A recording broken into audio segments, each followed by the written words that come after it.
I wanted to talk a little bit about where I came from. As you know, and as you've just been reminded, I came from the northeastern corner of Colorado, that part of the state that most people drive across as fast as they can to get to Denver or Aspen or Vail or Glenwood Springs or Colorado Springs, any of those places. My father was a Methodist preacher. We moved around a lot. We lived in 3 little towns out in that part of the state. I usually say about northeastern Colorado that it's not pretty, but it's beautiful if you know how to look at it. It makes you slow down. If you're going to see what there is to see on the plains, on the short grass prairie, you do need to slow down and look carefully. The great English writer, it began in this country actually, Henry James, said that a writer is someone upon whom nothing is lost. I want to believe that in some minimal way that's true of me. If that's so, that's growing up on the plains had something to do with that. It was a great advantage for me too to have grown up in little towns. As I say, I lived in 3 little towns until I was about junior high school age. Then we moved to the mountains in Canyon City. The advantage of someone who is trying to write realistic fiction probably is obvious. It gives you a very keen sense of place, a very concrete, distinct sense of place. As a child, I could have walked up and down the alleys of that little town, or those little towns that I lived in, and known stories about all the people who lived there, their histories and their legends. You probably know more than you're supposed to know, but if you're trying to write realistic fiction, as I say, that's a great advantage. You know all kinds of people.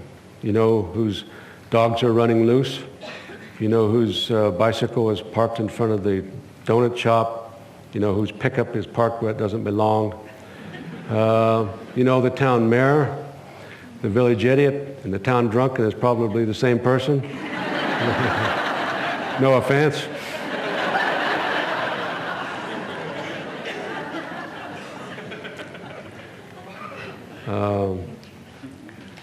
But all those details, all those facts about growing up in little towns is very, very useful to someone who, like me, is trying to learn how to write. I want to also mention some people that have been very important in my development and had something to do with who I became.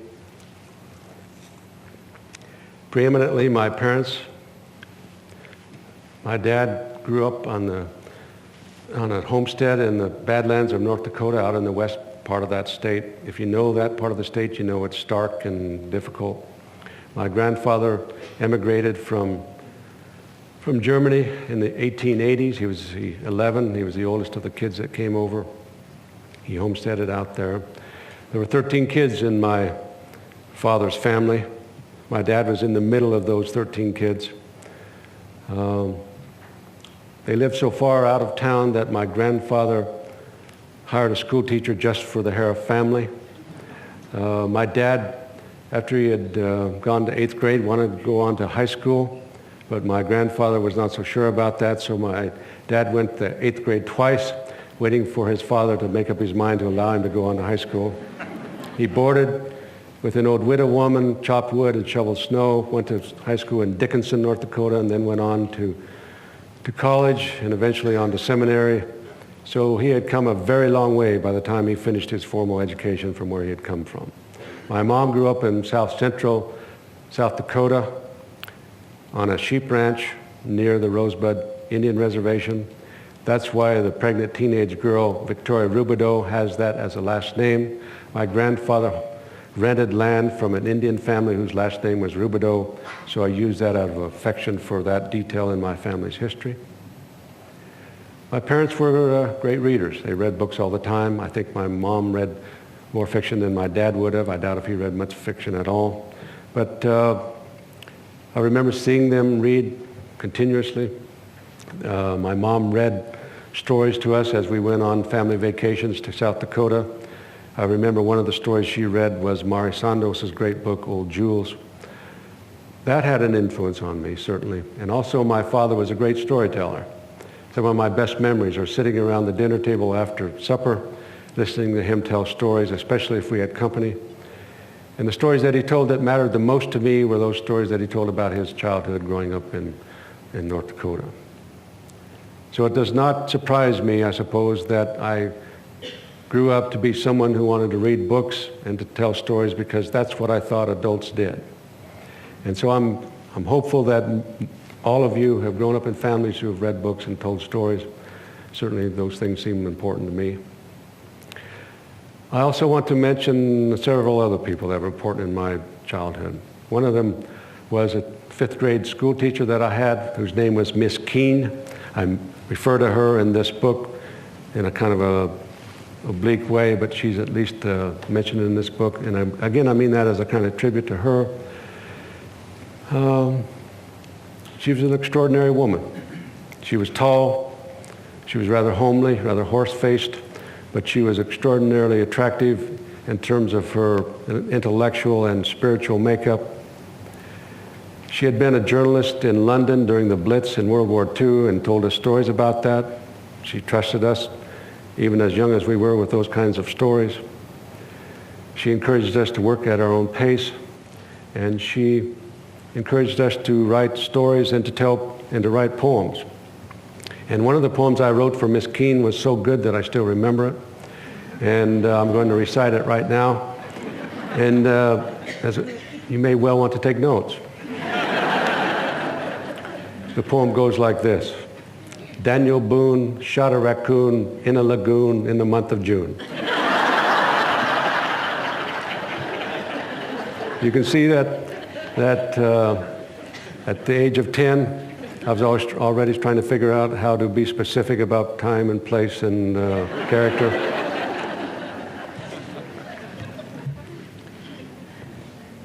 She mimeographed these stories and poems that we had written and sent them around throughout the school district, so we were already published at the age of 10, and that was important to me. She was an extraordinary woman. This was in the 1950s. I think she was only there in that little town because she was taking care of her invalid mother.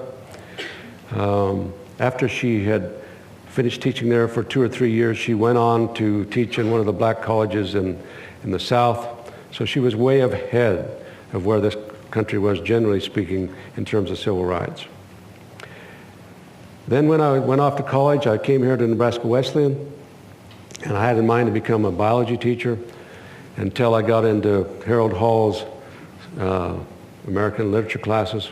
This is Harold Hall sitting down here in the front. I'm a little bit intimidated by him sitting right here. Dr. Hall was the head of the English department at Nebraska Wesleyan when I was a student there. And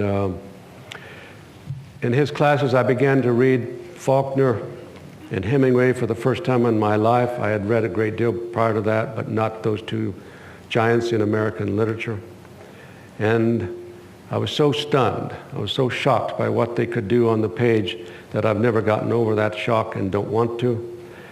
And I owe a great debt to Harold Hall for introducing those writers to me and to teaching me some things that I needed to know. I've often said about him that when I came to Wesleyan, I was like most other 18-year-old kids, and he ended up knocking the crap out of me. And I mean that in a good way, and I've been grateful ever since. And also, while I was at Wesleyan, Leon Satterfield and Bill Clefcorn were there, and those two august gentlemen are sitting right back there. Leon taught one of the advanced writing classes, the only advanced writing class that I ever took as an undergraduate. I think I wrote my first awful short story in his class. And so he was important to me. And Bill Clefcorn was at Wesleyan at that time, and of course he was already writing his poems, and he was a great model for those of us who wanted to write. And now that I think of it, I think Bill once asked you how you become a poet, and I think you said something like you grew up in south central Kansas, and certainly that has a lot to do with what happened to you, I think. But if you have not read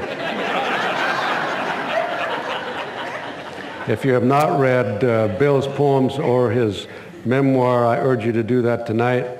And Leon is still writing. He writes a column, as all of you know, no doubt, for the Journal Star every other week. So I had good teachers, and I was very lucky. After I graduated from college, I knew I wanted to do something with literature. I didn't know for sure that I wanted to write at all, but I I knew I wanted to do something with the words on page. I went off to the Peace Corps in Turkey. I worked as a school teacher in a middle school there on the Anatolian Plateau. I have no illusions that I was of any value or what I did was of any value for that country, but it certainly was of great importance to me. And I'm inclined to say right now that I feel somewhat distressed by what I think I see in this country in regard to Muslims and Muslim countries. Turkey, of course, is a Muslim country, and the people I met in that little village on the Anatolian Plateau were as good and as bad as anybody I knew as a child. And it distresses me to think that there's a kind of bigotry and jingoism in this country that regards Muslims and Muslim countries in a negative way. In any case, while I was in Turkey, I began to try to write some short stories, and I wrote some at night. They were awful. They were execrable. But I did make an effort to try to write some fiction, and later on, as you've already heard, I went to the Writers' Workshop at Iowa and began to study fiction writing in a more formal way, made a little progress, got a fellowship the second year I was there. And so I had begun my apprenticeship. My apprenticeship, I think, was maybe unduly long or longer than most people would have to serve. I did not publish anything until I was 41. All that time I was trying to make a living for my family and to write around the corners, around the edges. The hardest thing to learn to do, to figure out how to do, is to make a living while you're learning your craft. Anybody involved in the arts knows that.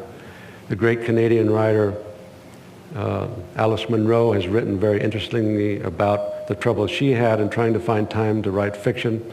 She ended up writing in the bathroom, sitting on the toilet with the door locked while her kids whined outside the door. But she got her work done eventually, and of course she was is one of the best writers in the world. Well, since then I've published a few books, and things are good. My life is good. As you heard, Kathy and I live up in the mountains in Colorado, and we're quite happy there. And so I say to people that after 30 years, I'm an overnight success. I assume you all heard those questions about the death, the primary deaths in this book. Well, these two little boys are alone much of the time. Their parents have separated. They're thrown on their own devices. And so they go through a whole series of events, series of exposures to things that they're not ready for. They see this raw scene of sex in the window. They experience cruelty. Their mom is retreated. All of those things are happening to them. And so one of the things that does happen to them, as you referred to, they see the death of a horse that matters to them. And this is their first real encounter with death, and they're shocked by it. And it's pretty graphic in what they see. And when their father asks them at the end of that scene, after they've dragged the horse out into the pasture, the dead horse, if they want to drive, well, they say no, because by this time, after that moment, they have had enough adult experience, and they don't want any more at that moment. The old woman, Iva Starnes, has become important to them. On both sides of that equation, and I think it's true in several other relationships in this book, people need one another. They may not be aware of it, but they do, and they respond to that fairly awkwardly often. But they do begin to get something out of these relationships. And certainly Iva Starnes gets something out of the boys' visits to her, and they get something out of their visits to her. And so when they go up to her apartment above Main Street and discover that she's died, again they are in the beginning shocked by that death, shocked by her dead body. But they stand there long enough to have that shock pass, and at the end they decide to touch her one more time. And I mean that as a kind of affectionate gesture on their part, a kind of affectionate farewell. I don't want to make more of that than it deserves. But when they get home then, they discover that their father's not at home, and they need some kind of consolation, something to happen as a result of what they've just seen. And so they instinctively go out to see the McFerrin brothers because they know the McFerrin brothers are men that will take them in, adults that will take them in. And of course I give us that little scene at towards the beginning of the book where the two little boys have been introduced to the two old men and recognize them as kindly people. In fact, they are invited back by Raymond specifically to come anytime. They are given some money. They're treated generously. And so they instinctively go out there, and when they are out there, when they open that door, they are surprised that it's not they who first opened the door, but it's the girl. By this time, Victoria Rubidoux has been out there long enough to be changed somewhat herself. She takes them in. The two old men take them in, and they seem to recognize that they need help even though they don't know why, and they don't interrogate them in any way. And they take them in, and the girl gives them something to eat. She's now ready to be kind of a mother herself, even though she's not yet literally a mother. So those kinds of things occur in this book, and I think these two little boys have gone through a whole series of experiences that expose them to the world of adults, to the cruelty of adults. Anyway, that's what I had in mind. What possessed me not to use quotation marks? What's wrong with me? You're in good company. I got a letter once from a woman in Illinois who said that she quit reading after about a quarter of the way through because there were no quotation marks around the dialogue, and she closed her letter by saying that she hoped I was not an English teacher. Of course, I was an English teacher for nearly 30 years. I have no great theoretical defense of my practice of not using quotation marks around dialogue in this book, except to say that I like the way it looks on the page. It's a matter of the way it visually appears. I like the clean, plain look of it. It seems to me that it adds a kind of tension that might not be there any otherwise. I was struck when I was an undergraduate in Dr. Hall's classes when I first read Faulkner. If you think about some of the passages of dialogue in The Sound and the Fury and in The Bear, those passages of dialogue are absent of quotation marks. I was so struck by the way that looked and the kind of innovative quality of that I wanted to try it myself. When I wrote the first book, The Tie That Binds, I wrote it in manuscript without quotation marks and then sort of caved into the convention and when that book was published. So by the time I wrote this book, I decided not to do that. Of course, I'm not the only writer who's messing around with the convention of punctuation. Faulkner is preeminent about that. If you're thinking about poetry, of course, E.E. Cummings. But among more contemporary fiction writers, Cormac McCarthy, none of his novels has dialogue with quotation marks around the dialogue. Some of Raymond Carver's stories, Susan Minot's novel, Evening. If you know the novel Cold Mountain by Charles Fraser, you remember that what he was doing was messing around with the British system of using a dash in front of dialogue. If you think of some of the early stories of James Joyce, he does that. So there seems to be a kind of tendency towards breaking that convention. It seems to me that you can break any convention if you do it without confusing your reader. I expect a careful reader to be able to tell the difference between dialogue and exposition. If nothing else, dialogue in this book is written in present tense. Exposition is in past tense. If I have confused you, that's a flaw in the book. That's my mistake. But I hope I have not. That's what I was thinking about. There are instances of abuse in this book because I think there are so many instances of abuse in so many people's lives. I don't think I had anything particularly I wanted to say about that except to note its occurrence and to pay attention to how people responded to that. Of course, Victoria Rubidoux is abused in some senses because her boyfriend abuses her in a number of ways. and her mother kicks her out of the house. Those are kinds of abuse. What I think is also true, that there are people of goodwill in the world as well, that there are people like the McFerrin brothers, and there are people like Ivor Starnes who takes in the little boys. So I don't have anything didactic or any polemic that I want to deliver myself of in regard to abuse, but I'm simply trying to write a story about people with problems. And in the case of the woman in the restaurant who slaps her daughter, that woman, I think we have to understand or have to assume, is a single mother who's harassed and troubled by her own problems. When her daughter, I think you're referring to the scene where the little girl spills her chocolate milk on the table, is that right? Yeah. And that woman's in trouble. And certainly we cannot condone or accept that kind of response to her child, but that woman's in trouble of her own. And so when you're trying to write realistic fiction, all the things among the minor characters should be of value to the story. They should advance the story too. Even the conversations in the bar, all of those things, in some sense, they have to advance the story, or they shouldn't be there. And so that scene is another note on a very minor key in regard to the whole story.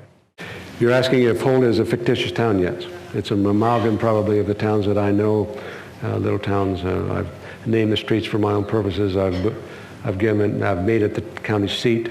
There's a courthouse there. I don't refer to it, I don't think, in this book, but I do in one of the other books. So yes, it's a made-up place. Fiction is not autobiography. There are some things that come out of my experience, but even a novel like Hemingway's The Sun Also Rises, which seems to be very autobiographical, is still a creation. It's still a shaped kind of art. And I want to think that that's true of this book, but certainly it's fiction. It's a made-up place. I want to hope that it says something true about the human condition. In some ways, it seems to me that fiction is truer than truth. That's a different kind of truth. It's a shaped and an organized kind of truth. But it is after truth, I think. The question is whether I strip down or add on. Is that what you said? Okay.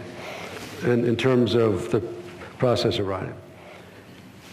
As Patty just said again, I have learned by this time to try to write in a rather bizarre way. I'm trying to get back to some sense of, first of all, to use a manual typewriter when I'm writing the first draft, and then to use this old yellow paper that I'm very fond of, and I'm very frugal with it. I type on both sides of it. You can't buy it anymore. But in the writing of that first draft, I shut my eyes and I'm writing blindly. Well, the obvious paradox is that you write blindly so that you can see. And I'm attempting to not only see clearly, but to avoid rewriting the same sentence over and over and over, which I have a tendency to do anyway. And it's too easy to do that on a computer, so my method to avoid that is to do what I've just described. That is a very brief, sketchy kind of draft, and it's all complete, single-spaced on one sheet of paper. That's just a draft of a scene or a section, like the section I just read. Then I will spend the next 2 weeks on a computer trying to develop that a little more, to give more detail, to add on. I guess that's the add-on part of it. But I mean to be careful not to lose whatever may be spontaneous or natural in that first draft, and simply trying to develop it more thoroughly. So in that sense, I'm doing both those things. But I would have to also say, by this time in my career, such as it is, I'm trying to write as simply and directly and as clearly as I can. Simplicity and clarity seem to me to be two of the best, or the greatest virtues in good writing. And as you all know, to write simply takes some effort. The more I know about writing, the harder it seems to me to do. It's the hardest thing I know how to do. Your standards always change. You don't want to duplicate what you've already done, all those kinds of things. And So I do make an effort to try to write simply. So in that sense, I've learned over the years to strip down, as you say.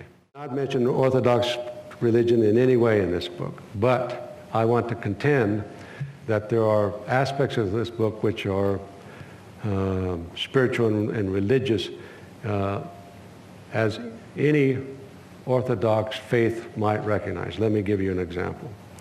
Surely it is a mark of any religion when a stranger appears at the door and knocks and wants entry, that someone of good spirit, someone of good faith, someone open-hearted, someone with spiritual values would admit that person and take him or her in and give them something to eat and give them comfort.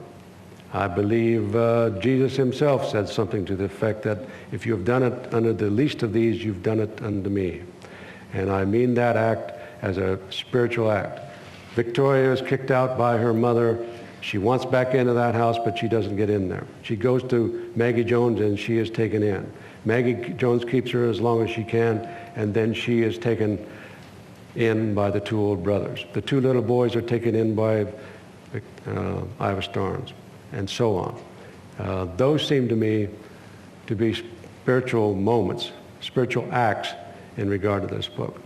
They do not occur within the confines of a church, certainly, but nevertheless they seem to me to be acts of genuine spiritual and religious. In regard to the title, the title is the last thing I always think of. I don't think I have any great facility for naming anything. Cheney might say I don't have a great facility for naming children, although I like her name a great deal. But it's the last thing I think of, and you may be interested in knowing that when I sent it off to my agent and he sent it off to publishers, it had a different title. Its title originally was, Oh, They Tell Me of an Unclouded Day. That's an old bluegrass gospel song that Willie Nelson, among others, made popular. It's a song I'm very fond of. Well, what's wrong with that as a title? It's too long, isn't it? And no one would remember that. So after the book was bought, I began to think again about what I should call this story. And one day I was looking through a dictionary and came across the term Plainsong, and that seemed appropriate to me for the reasons that probably are obvious. I used the definition of that book as an epigraph at the beginning of the book. It appeals to me because it's a term refers to ancient music. It's unadorned, simple music, usually sung in 7 or 8 parts, unaccompanied. There's a very obvious pun in that title. I'm singing a song about plain people on the plains, something like that. So all of those things were part of deciding on that as a title. Whether or not it's a good title is debatable, but it's what I came up with anyway. Let me just close by doing this, and I'm gonna embarrass my wife on purpose here, and then we'll call it good. I'm asked occasionally whether I've done any research for a story, and in this case, the autopsy of the horse was an accidental kind of research. I was out there the day my older brother's one of his best cowboys' horse had died, and the vet was